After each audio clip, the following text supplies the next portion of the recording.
And we're back to CapCut. Let me show you the inbuilt mask transitions. Don't get that confused. If you put both clips onto separate video channels, you can mask the top one out. Just make sure it's selected. And then you can go to video mask and then create a mask manually. And by the way, let me size this video up a little bit. The second one is smaller than the first one. We want to put both in the same video channel. And here we can now use inbuilt under transitions, mask category. We'll find inbuilt masks.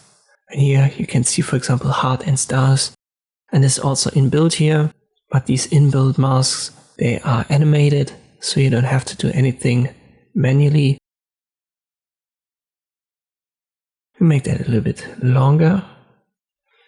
So this would be a star. Here are two heart transitions. Just left click on the download icon and then this plus sign should appear. Left click on it and it should replace your transition. And as long as it's selected, you can adjust the duration on the right. If you can't see that, simply left click on the transition box and it should appear.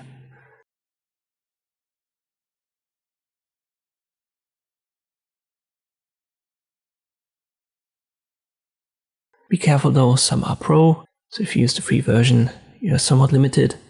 But still, this is easy to apply, lots of variety. Check this out. As I've said, it's under the mask category. Hope this video was helpful, thank you for watching, and I'll see you next time.